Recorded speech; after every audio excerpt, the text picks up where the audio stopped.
Right then, Mr. Harrison, I have an uncomfortable question for you. Go on. When you think back to when you were working in corporate all those years ago, Yep. how often was it that a junior, one of your team members, someone in the office came to you and asked you for help, advice, guidance? They came up against a problem that in theory only you would know because you were the senior. When you think back then, all those years ago, would you have ever considered consulting as being self-employed consultant? That's a good question. Firstly, those questions came up pretty regularly, probably 1-2 a day. So it was a natural part of my job, really, just to help people out and, figure whatever they've got going on to make their jobs easier. And in terms of thinking about becoming a consultant, no, I never did. And the reason that I never did is because I always thought, even with 25 years of experience at doing what I did, I was going to get found out as a fake, because I had no formal training and I just learnt on the job. So everything became natural. It was second nature. Mm-hmm. So therefore, I never put any value on it, and I thought they're going to find me out at some point. So what you're in theory saying is you suffer from imposter syndrome? Absolutely, 100%, yeah. Perfect. In that case then, that's what we're going to be discussing today. Today's podcast is all about finding out what is imposter syndrome. This is Unfinished Business. I'm Ian. And I'm AJ.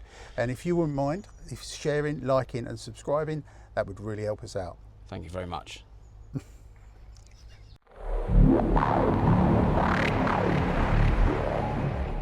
So, let's get into it. Imposter syndrome. For me, because it shows up differently in all of us, doesn't it? Mm-hmm. Yep. And I think the two main ways it shows up for me is worrying what people think of you. Mm-hmm.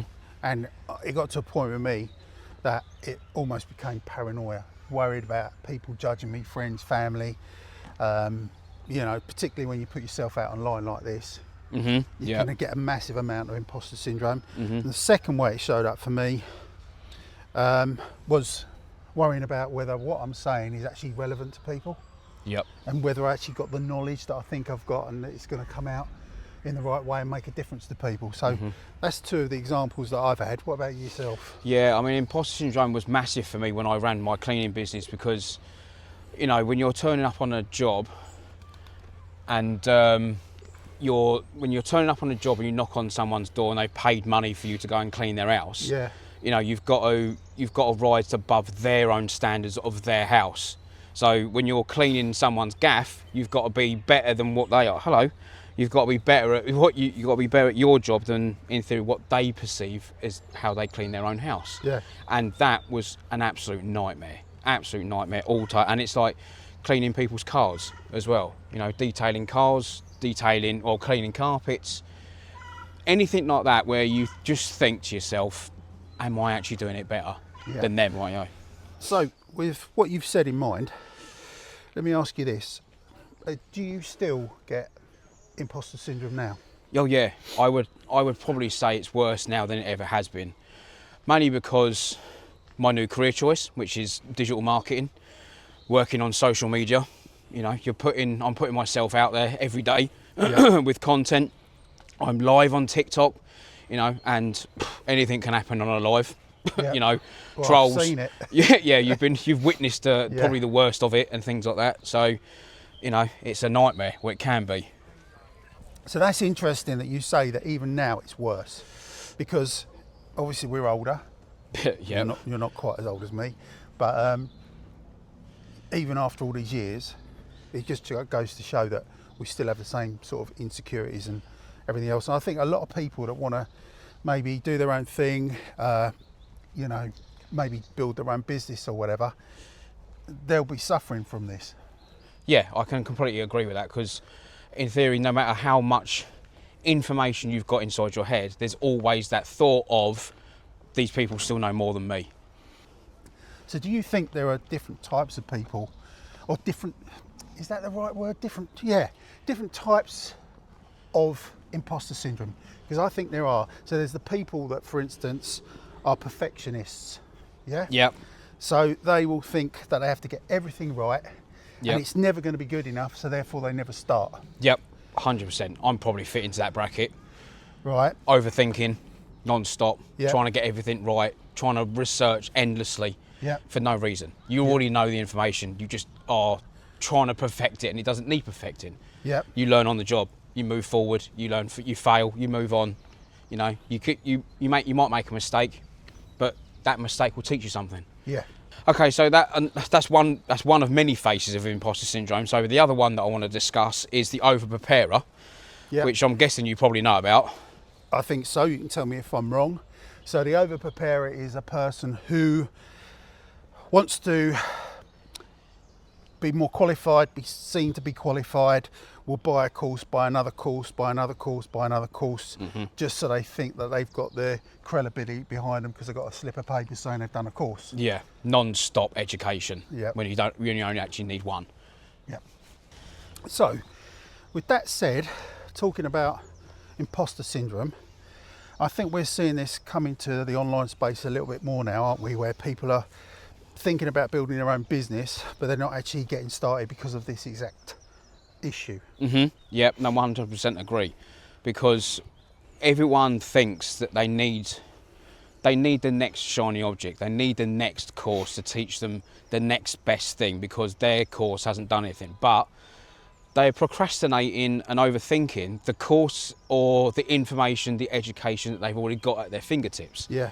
The amount of the level of free education everywhere has made everyone overthink everything too much to, in theory, doubt themselves and then bring in their own imposter syndrome to it. So now everyone has come to a complete standstill. Everyone wants the online business, but everyone has now stopped still because there's too much information. They've got an information overload and now they're stuck. So what we're saying there is that imposter syndrome can mask procrastination or vice versa. And what I'm saying by that is you could be waiting for the perfect time to start. You could be looking for motivation. And motivation, as we know, never comes. And that is a form of imposter syndrome, really. Yeah, I'd say so. The people that I deal with on a daily basis are always waiting for the right time. Yep. They're always waiting for, I'll do it next Monday. Yeah. I'm always waiting to feel ready. Yeah. You know, and it never comes. Yeah. Being ready is not a feeling; it's an emotion. No, it's a decision. Yeah. You know, it's like if you're ready, you got to go for it. Yeah. Don't sit around and hang about and wait because it's never going to happen. That right time never ever turns up, and the longer you wait, the harder it gets. Yep. And you know, people are so afraid of failing in front of other people that they don't even give it. Yeah, they don't even start. I think we've all been there as well, haven't we? Oh yeah, of course you have. It took me 8 months to start digital It's taken me a marketing bit longer and than that. working online. You know, It took me 2 years. yeah. So it's you know it's one of those things that once you start, that's when the motivation comes. Yeah. Then once you get the motivation, you then build the confidence. Once you build confidence, you build the determination. And ultimately, you're building habits. Yes. And that's what you want to build. Key. Yeah. Build your habits out of what you're doing on a daily basis. It's all about failure. Trial, fail, pick up, move on. Fail again, pick yourself up, you learn it, go. keep going, never stop, never give in. And eventually it all clicks. Yeah. It all clicks together, and then once it then starts to click, that's when people then fall into the valley of despair, which is they've on a trajectory of excitement. And then there's a I've plateaued out, I've got some ideas what I want to do. Maybe that's not the right idea, imposter syndrome. Fall down into the valley of despair. I don't know what to do next. Oh, look at that, a new shiny Object. bit of education that's popped up. I'll buy that. Back on that trajectory, up again, motivation, like confidence and all that sort of stuff. Plateau. Oh, maybe I need to learn another thing else. Which is exactly how any business grows, isn't it? It's Yeah. never like that. No, of course it isn't. It's always up, down, Yeah. up, down, up, down. Ebbs and flows. Peaks and troughs. And that also just tells you what mindset does to a business. Yeah. It's huge. everything. Mindset is everything. And this is where people get everything wrong. Everybody thinks it's 95% action and 5% mindset. And it's the other way around. It's 95% mindset and 5% action. If you can get 1% better every single day, you will beat 98% of Compound everybody effect. else. Compound effect of your education. So what are we saying to people then who are suffering from imposter syndrome? How do they get over that? Reframe it to a degree. Right. So it's thinking about, what if I'm not good enough? It's like, actually, I'm good enough because I'm further ahead than anyone who's behind me. Yeah, and the majority of the people that are, in theory, either in front of you or on the same plateau as you, quit. Yeah. Because they can't fight their way out of it, and they quit, they give up.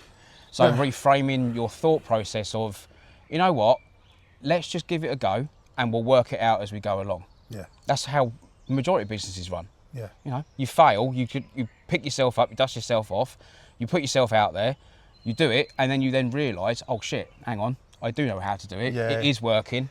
I think the other thing is, I put a post up about this a while ago, and it's it's about, instead of thinking about what if I fail, or what if it doesn't work, if you actually ask yourself the questions, what's truly possible, especially on a daily basis. So what's truly possible today? The real answer, if you're really honest with yourself, is anything's impossible. There's no cap on it. No. And if you actually get into that mindset, it's very hard to be negative about it. Yep. So, yeah, you're right. Reframing. Instead of, if you find yourself asking a negative question about the situation, about your knowledge, about what other people think, I mean, that's the key one as well that I find a lot of people talk about is, I'm worried about what Auntie Jean will think, or my best mate will think, or the people that if they see it at work will think. And they're not paying your bills. No. Other people's opinions never pay your bills. No, they're never going to change your... well, they can change your status quo, because if you're too worried about what your boss or anyone else thinks, you're going to stand still. Yeah. And they're living their life. Yeah, you're building their dream for them. So you need to flip it. You need to always flip it. Instead of looking at the top step, look at the step in front of you. Yeah. You're at the bottom of the stairs. Yeah. What's that quote? Journey of 1,000 steps starts with the first step, or something like that. Really? That's quite a goodie. Yeah. I've not heard that one before. Yeah, there you go. So, I think what would be really cool is if we ask the viewers to put in the comments below what they find their imposter syndromes are. Yep. And also, it would be really cool if people would also comment on how they've overcome it. Yeah.